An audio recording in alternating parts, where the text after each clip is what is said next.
जब भी आपको अपने ऊपर ये डाउट होने लगे कि आप और कितना आगे जा सकते हो और कितनी परेशानियों का सामना कर सकते हो, तो उस समय आप ये ज़रूर याद करिए कि आप कितना आगे जा चुके हैं। ये याद करिए कि आप कितनी परेशानियों का सामना कर चुके हैं, कितने डर पर आप काबू पा चुके हैं। तब आपको समझ में आएगा कि ये सब पॉसिबल इसलिए हो पाया क्योंकि वो आप ही थे जो इसे पॉसिबल बनाना चाहते थे।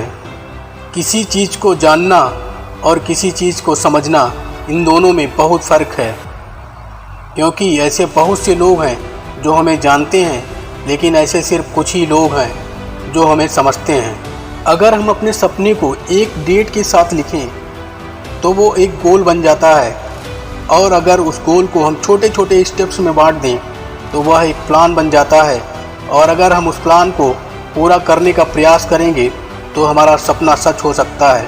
फियर के दो मतलब हो सकते हैं, फॉरगेट एवरीथिंग एंड रन, यानी कि सब कुछ भूल कर भाग जाओ, और दूसरा फेस एवरीथिंग एंड राइज, यानी कि हर चीज़ का सामना करो और आगे बढ़ो। चॉइस आपकी है। एक दिन आप उठोगे और आपको ये समझ में आएगा कि आपके पास टाइम ही नहीं है वो चीज़ करने के लिए जो आप हमेशा से करना चाहते थे, इसलिए इंतज़ार मत करो। अगर आप ज़्यादा गुस्सा करते हैं तो ये जानना आपके लिए बहुत ज़रूरी है कि गुस्सा वो सज़ा है जो हम अपने आप को देते हैं किसी और की गलतियों के लिए। अगर आपको कोई अकेला छोड़कर चला जाता है तो असलियत में वो आपको अकेला रहना सिखा रहा है। अगर कोई आपको गुस्सा दिला रहा है तो असल में वो आपको माफ़ करना सिखा रहा है। अगर कोई आपसे ज़्यादा शक्तिशाली है तो वो आपको सिखा रहा है कि आप उससे भी ज़्यादा शक्तिशाली कैसे बन सकते हैं। अगर आपको कोई डरा रहा है तो वो आपको यही सिखा रहा है कि उस डर पर काबू कैसे किया जाए।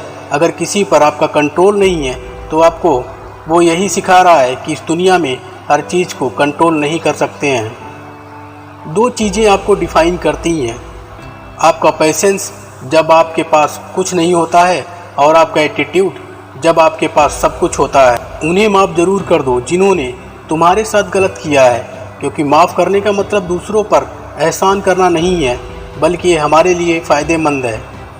क्योंकि माफ़ करने का मतलब उस इंसान को भूल जाना भी नहीं है। इसका मतलब है कि उस इंसान को याद करना, लेकिन बिना गुस्सा किए।